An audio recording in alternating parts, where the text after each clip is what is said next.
So do you feel like you're going crazy? All these elections keep going to extreme far right candidates in almost every country you could imagine?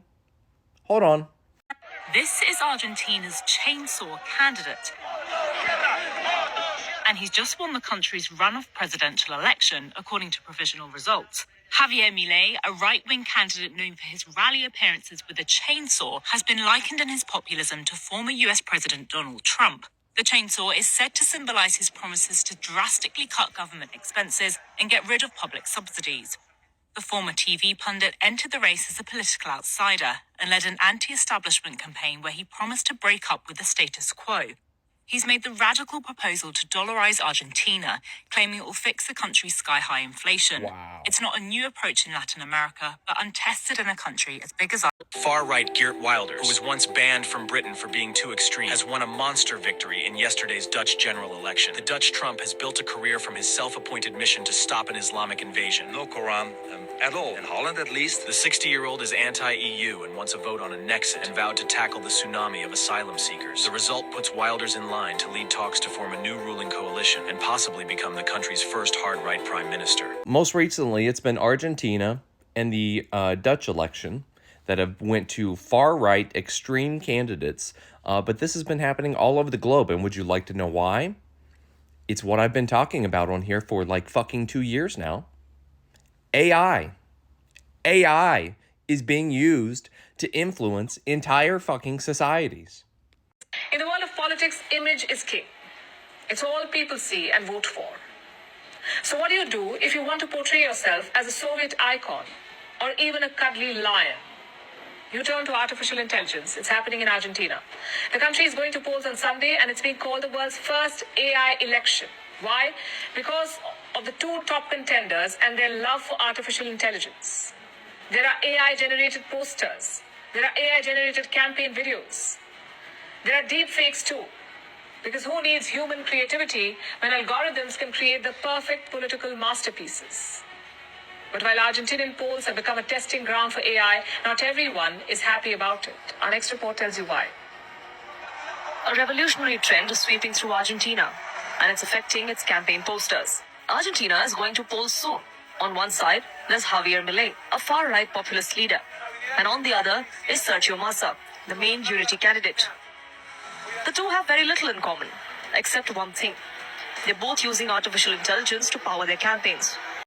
The most frustrating part is I've been talking about this stuff for years now, literal years, trying to warn people, trying to tell people that this is happening, whether you like it or not, whether you want to deny it or not. This is literally happening. It is they are using AI to push all of the world's societies to very conservative, very extreme right-wing authoritarian candidates, all at the same time.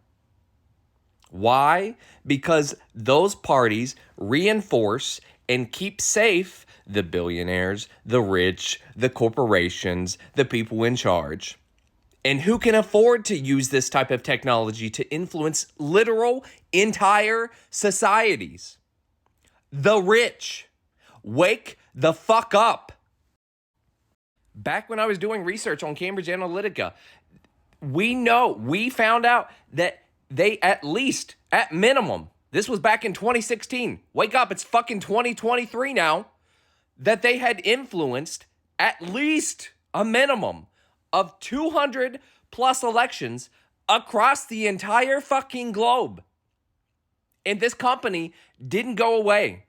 When they got caught with the Facebook scandal and got all that heat, they dissolved that company, created a new company called Immer Data Limited, located at the exact same fucking location in the UK that the original was, with the same exact fucking employees working there.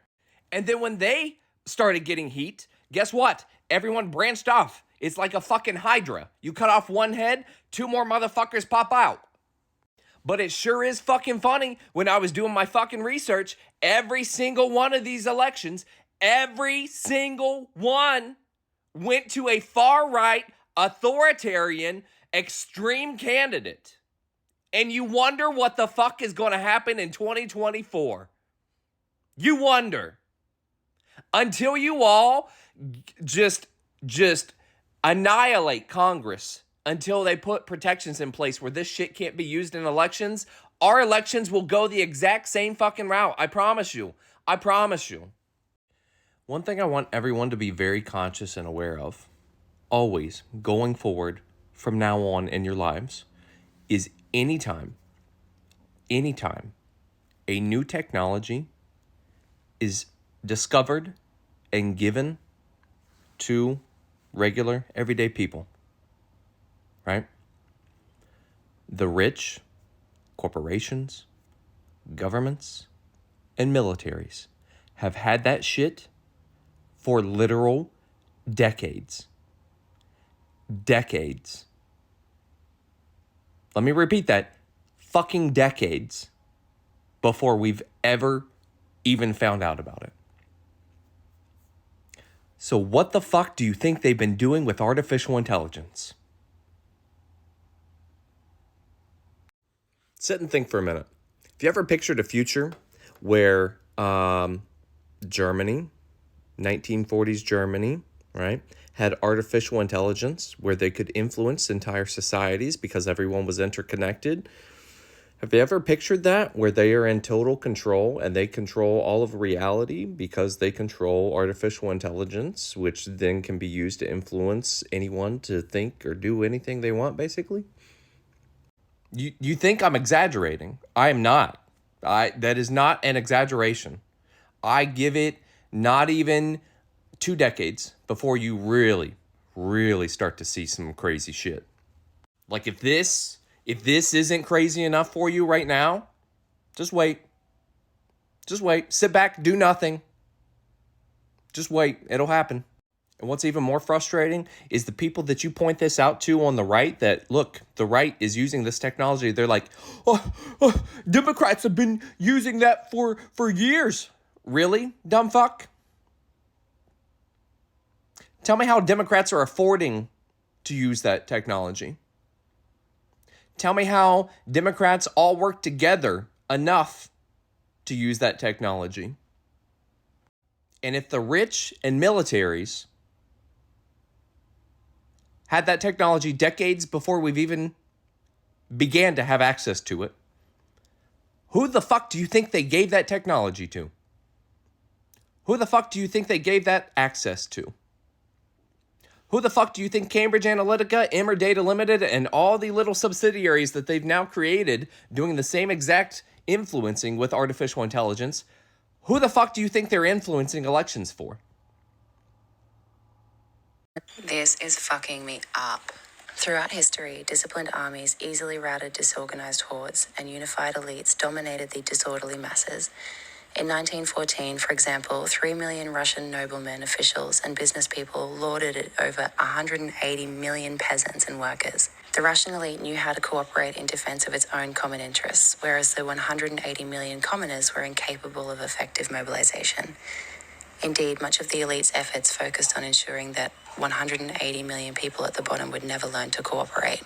If you want to launch a revolution, don't ask yourself how many people support my ideas. Instead, ask yourself how many of my supporters are capable of effective collaboration. The communists nevertheless gained control of the vast Russian Empire because they organized themselves well. Communist Romania crumbled when 80,000 people in the Bucharest Central Square realized they were much stronger than the old man in the fur hat on the balcony. What is truly astounding, however, is not the moment the system collapsed, but the fact that it managed to survive for decades. Why are revolutions so rare? Why do the masses sometimes clap and cheer for centuries on end, doing everything the man on the balcony commands them, even though they could, in theory, charge forward at any moment and tear him to pieces?